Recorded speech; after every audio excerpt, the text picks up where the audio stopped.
Mesdames, Messieurs, bonsoir, bienvenue sur Alizé pour votre édition de 19h. Nous sommes le lundi 12 octobre. Voici les titres qui seront développés dans ce journal.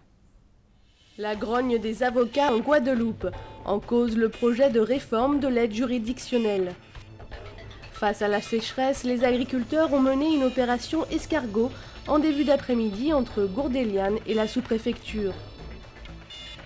À l'occasion de la Semaine bleue, l'isolement des personnes âgées était débattu à Petit-Bourg. Le journal, Aurélie Ronze. Mais avant de développer tous ces titres, notez que le conseiller départemental de Pointe-à-Pitre, Marcel Sigiscard, a décidé de ne pas faire appel de l'élection en mars dernier du binôme qu'il formait avec Marlène Mélis. On rappelle que le tribunal administratif de la Guadeloupe avait jugé que Marlène Mélis ne pouvait être candidate à ce scrutin lorsqu'elle était alors membre du cabinet du Conseil général. L'invalidation de l'élection touche donc aussi Marcel Sigiscard. Son parti, le PPDG, présentera un autre binôme à cette élection partielle. Dans un communiqué, le deuxième adjoint au maire de Pointe-à-Pitre, Georges Brédan, réagit à cette annonce et parle, je cite, du manque d'esprit de solidarité du candidat Sigiscard. Il appelle également la population pointoise à une mobilisation citoyenne pour faire triompher le respect du droit et l'éthique en politique. Les avocats, en colère, ils appellent à la mobilisation partout en France, y compris en Guadeloupe. Les robes noires protestent contre le projet de réforme de l'aide juridictionnelle. Mais de quoi s'agit-il exactement? Réponse avec Richard Scott-Tamar. La grève de l'aide juridictionnelle a été votée par le Conseil national des barreaux, le CNB, pour protester contre la baisse des tarifs en vigueur. Cette grève sera également suivie en Guadeloupe. En réalité, il s'agit d'un appel à la grève qui a été lancé par le Conseil national des barreaux, qui est l'organe suprême de la profession au niveau national, par une motion du 8 octobre dernier, donc il y a quelques jours, et qui a été adoptée à l'unanimité. L'aide juridictionnelle AGI permet aux plus démunis d'accéder au service d'un avocat. Mais en l'état actuel des choses, elle serait, selon les syndicats d'avocats, excluante à cause des barèmes pratiqués, le niveau de ressources pour en bénéficier étant trop bas. Nous, on exerce notre mission soit au titre de l'aide juridictionnelle. Alors bien sûr, on a le client qui peut payer des honoraires, mais on peut aussi soit donc travailler au titre de l'aide juridictionnelle.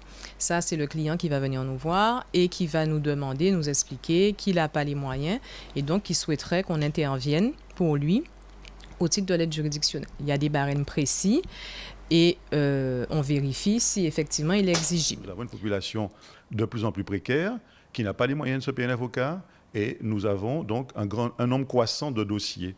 Alors, le côté, si vous voulez, extrêmement négatif, pervers de cette de ce nouveau projet de loi de finances, c'est qu'en réalité, on va encore une fois porter atteinte à la possibilité pour un justiciable d'avoir un avocat de proximité à sa disposition, puisqu'on va diminuer les indemnités qui sont déjà très faibles, qui sont déjà indigentes. Jusqu'à présent, la rémunération d'un avocat pour ce type de service est assurée par l'État et est facturée 180 €.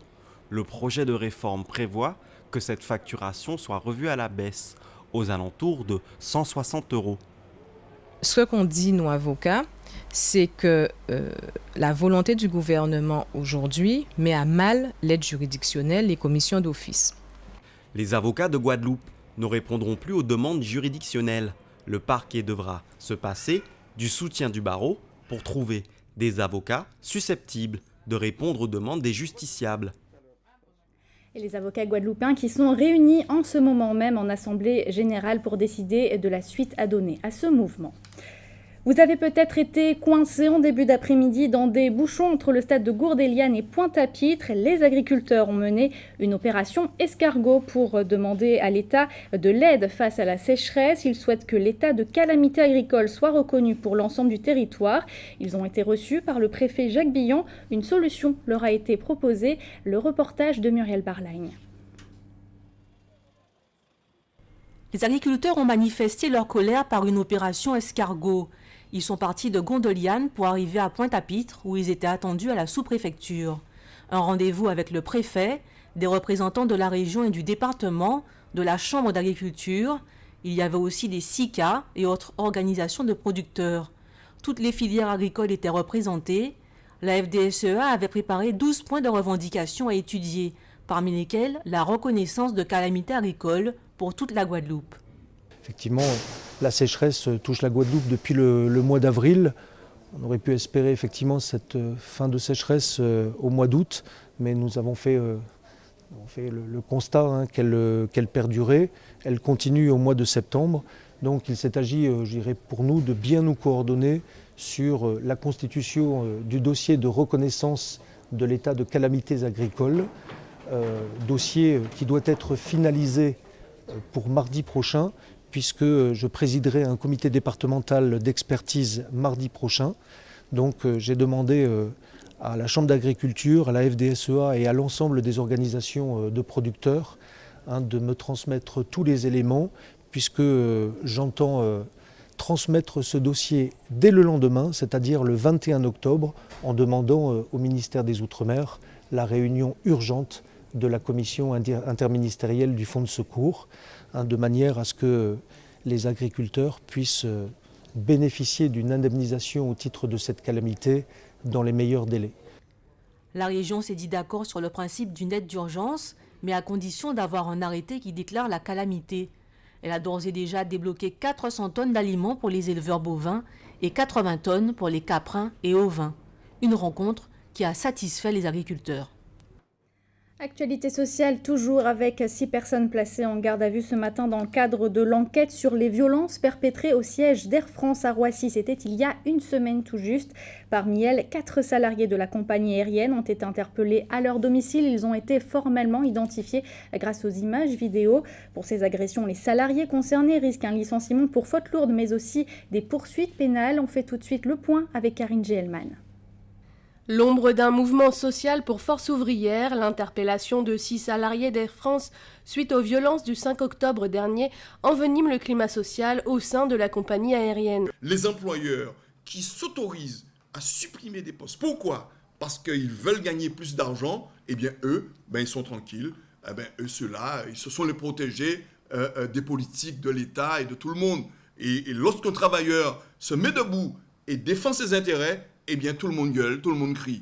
Eh bien, nous, on estime que ces camarades-là sont en légitime défense. Ils n'ont tué personne. Ils ont seulement fait valoir leur position. Et donc, nous, on estime qu'ils sont en légitime défense et ils ont le total soutien des travailleurs FO de la Guadeloupe. À noter, les violences avaient été condamnées par FO Section France.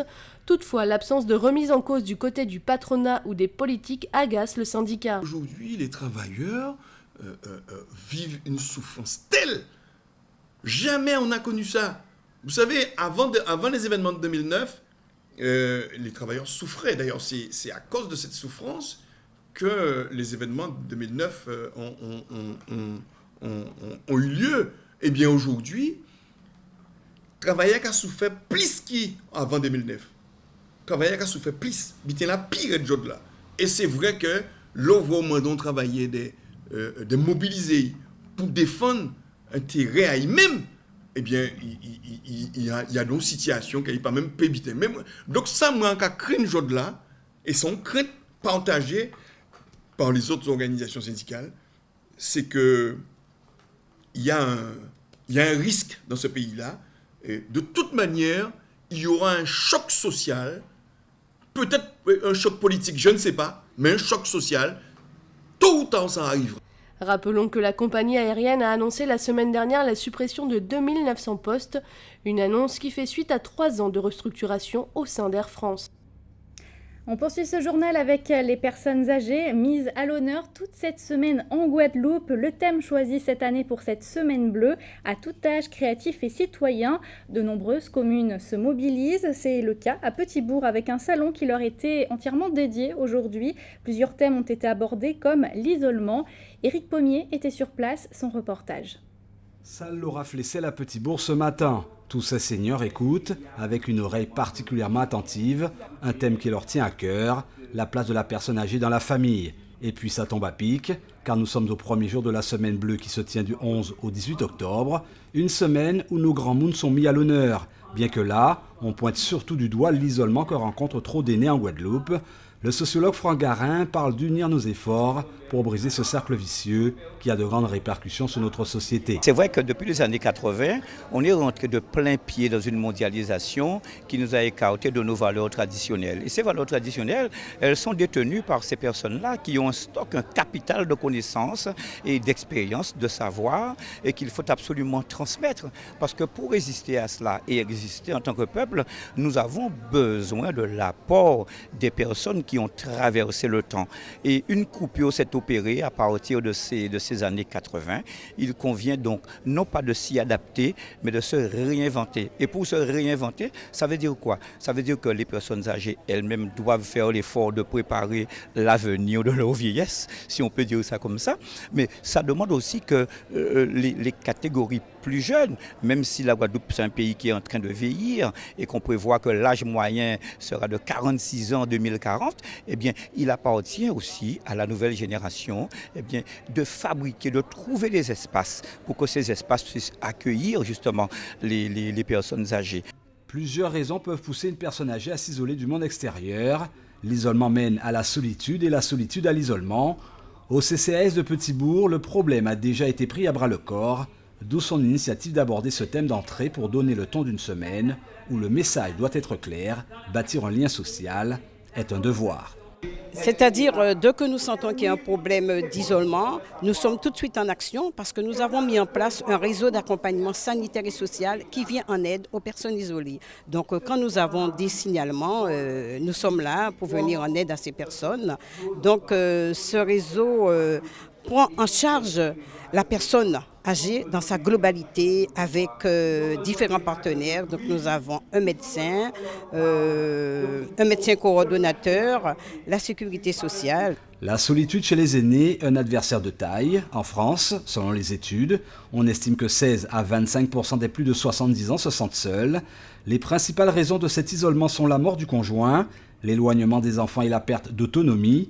Des sentiments dépressifs et une précarité économique peuvent aussi engendrer une impression de solitude. Pourtant, des solutions aujourd'hui existent, comme la colocation intergénérationnelle, peut être une réponse citoyenne à un problème de société. Et la semaine bleue qui se poursuit jusqu'au 18 octobre aux quatre coins de notre département. Allez, à présent, direction la Caraïbe. Dans toutes nos éditions, nous faisons un focus sur l'actualité dans notre grande région.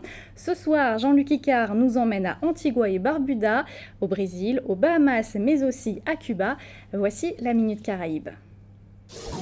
À Antigua et Barbuda, de graves soupçons de corruption pèsent sur le diplomate John Ash, alors qu'il était président de l'Assemblée générale de l'ONU. Les autorités américaines le soupçonnent d'avoir touché plus d'$1 million de pots de vin sur certains projets. Le Premier ministre antiguais, Gaston Brown, demande à John Ash de démissionner de son poste de représentant permanent d'Antigua et Barbuda auprès des Nations Unies.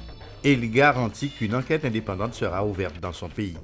Gaston Brown souligne que les accusations de corruption portées la semaine dernière à New York contre son diplomate ont jeté un voile de tristesse au-dessus d'Antigua, mais au-dessus également de l'ensemble des pays voisins de la Caraïbe. Au Brésil, la présidente Dilma Rousseff est embourbée dans un scandale de corruption alors que son pays est en pleine récession économique. La présidente brésilienne, en grande difficulté, a annoncé vendredi un profond remaniement de son gouvernement pour tenter de ressouder sa majorité et écarter la menace d'une destitution. À Sao Paulo hier soir, ils étaient entre 900 000 et 2 millions de personnes à manifester dans les rues pour demander la démission de la présidente. La cote de Dilma Rousseff a atteint un niveau historique jamais atteint, avec 8% de popularité.